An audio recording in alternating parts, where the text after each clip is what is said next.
Bismillahirrahmanirrahim. Assalamualaikum warahmatullahi wabarakatuh. Kita udah sampai ke bab 2, yaitu grafik fungsi ya. Yang pertama kita mau bicara tentang relasi. Jadi definisi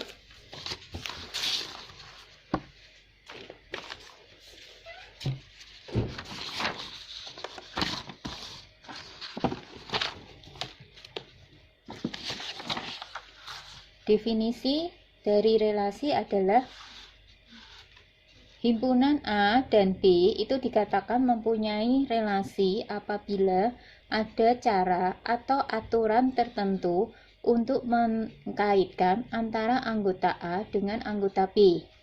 Jadi anggota himpunan A sama himpunan B kita punya itu. Kemudian ini mereka dia katakan mempunyai relasi apabila ada satu cara atau aturan. Jadi ada aturannya yang menghubungkan antara anggota di A dengan anggota di B.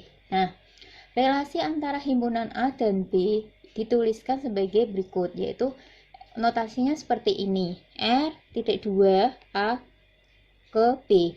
Artinya relasi dari himpunan A ke himpunan B. Nah, ini didefinisikan sebagai himpunan titik-titik, yaitu atau yang dikatakan pasangan berurutan. Jadi ini dibaca pasangan berurutan A, B, di mana A kecil ini adalah anggota dari A, kemudian B dan ini dan ya dibaca dan B kecil ini adalah anggota dari himpunan B.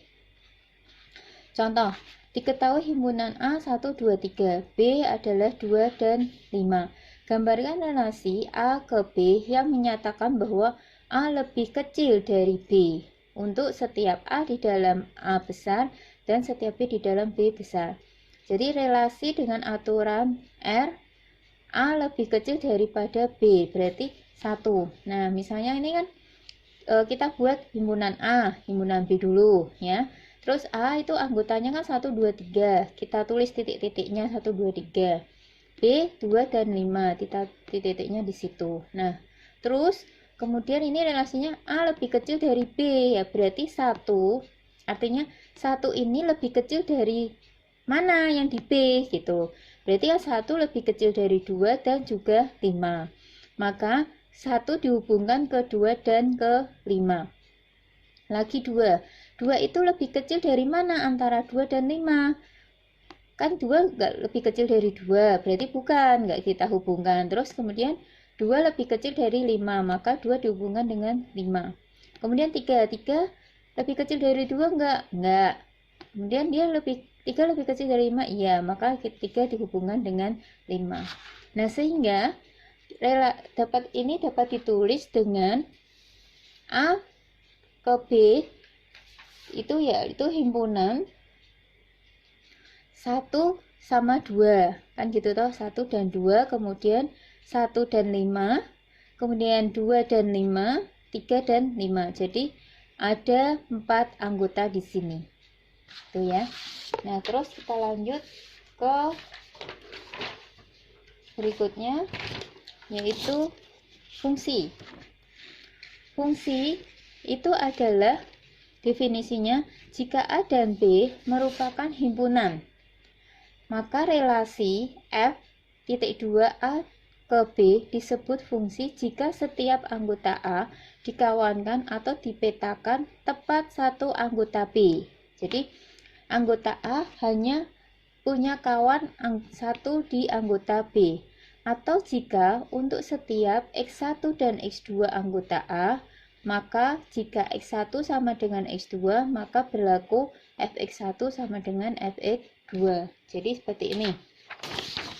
Jadi kalau kita punya kayak gini, ini kan setiap elemen di A hanya punya pasangan satu di B. Nah, tapi ternyata satu itu punya 2 pasangan, yaitu 2 dan 5. Maka ini dia bukan fungsi, tapi dia hanya relasi. Gitu ya. Jadi kalau namanya fungsi berarti A-nya hanya punya pasangan satu saja di B. Jadi salah satu mau 2 tok atau 5 tok. Gitu. Terus kemudian kalau X1 sama dengan X2, maka Fx1 sama dengan fx2. Jadi artinya berarti kalau ini sama, jadi x1 misalnya 1, ini ada 1, maka kalau ininya titiknya sama, maka ininya juga harus sama. Itu namanya fungsi, ya.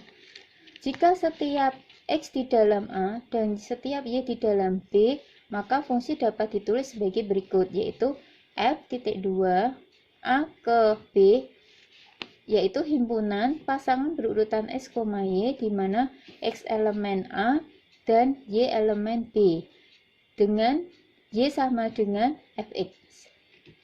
Catatan, karena fungsi akan berkaitan dengan sistem koordinat x, y, maka x elemen A merupakan domain atau daerah asal yang diwakili oleh sumbu x. Jadi A ini dinamakan daerah asal atau domain. Sedangkan y elemen B itu merupakan daerah kawan. Jadi di B ini merupakan daerah kawan atau kodomain yang diwakili oleh sumbu y. Jadi x itu adalah di sumbu x, y-nya adalah di sumbu y, gitu ya. Nah, x disebut variabel bebas, y disebut variabel tak bebas. Kenapa? Karena ini.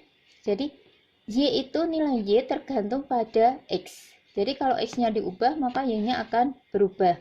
Nah, x dikatakan bebas kenapa? Ya, dia bisa berapa saja, tidak bergantung pada y. Justru y yang bergantung pada x. Jadi nilai x berapa, maka y berapa, gitu. Jadi misalnya nilai x A, maka y-nya ya itu fa. Kalau nilai x-nya b, maka y-nya ya fb. Jadi tertentu. Jadi nilai y ini tertentu tergantung x-nya itu apa. Kalau x kan bebas mau A, B, C atau berapapun, maka ini dia bebas. Maka dikatakan x-nya variabel bebas, y-nya variabel tak bebas atau terikat. Artinya terikat dengan x.